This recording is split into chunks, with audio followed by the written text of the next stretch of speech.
Je présente une chute. La Torah et le Coran dit un livre scellé, bien gardé. Le prophète Isaïe, paix et bénédiction sur lui, a prédit un livre bien gardé, scellé. Le livre d'Isaïe, chapitre 29, verset 11. S'énonce ainsi en hébreu. Watehi lakem hazo, hakol kedebre, hasepere hatom, haseyitenu otom. Aliovde, hasefer, le mor kanade. ואמרו כלכי חתומו וניתן הספר על הסלו ידע ספר לאמור כנזה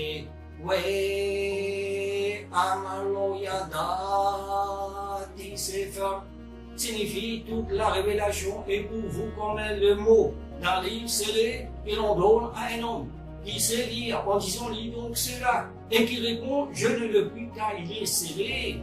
Et verset 12, ou comme un livre que l'on donne à un homme qui ne sait pas lire en disant lis donc cela et qui répond je ne sais pas lire.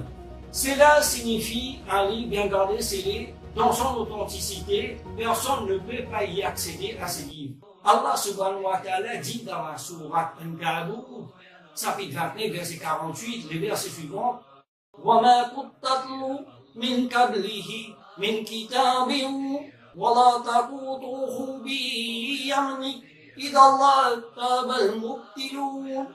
Et avant cela, tu ne récitais aucun livre et tu n'écrivais aucun de la main droite, sinon ceux qui nient la vérité auraient eu des doutes. Et aussi Allah subhanahu wa ta'ala dit dans la sourate Al-Araf, chapitre 7, verset 158, qui annonce un Nabi al-Ummi, qu'on pourrait traduire littéralement par les prophètes, analphabète. Je ne sais pas lire, et la traduction exacte des mots que le prophète Mohammed, paix et sur lui, a dit des reprises au Saint-Esprit, l'ange Gabriel, paix et sur lui, lorsqu'il lui fit ordonner en disant lis donc cela, et qu'il répond je ne sais pas lire.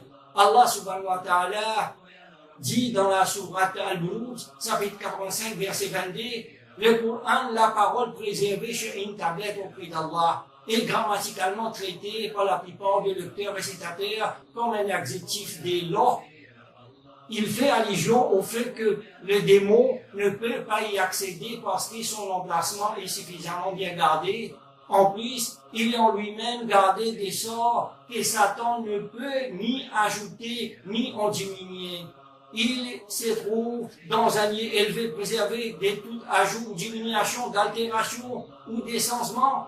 Allah subhanahu wa ta'ala l'a qualifié de bien gardé dans sa parole préservée sur une tablette auprès d'Allah. Allah subhanahu wa ta'ala a promis de protéger le Coran. Allah subhanahu wa ta'ala s'est porté garant du dernier livre révélé. Allah subhanahu wa ta'ala dit dans la sourate Al-Hijr, chapitre 4, verset 9, le verset suivant, Inna nahnu nadhalna dhikra wa inna lahu lahafidhun. En vérité, c'est nous qui avons fait descendre le livre, le Coran, et c'est nous qui en sommes gardiens de toute corruption. J'espère que toutes ces informations vous seront utiles. Que Dieu vous guide sur le droit chemin.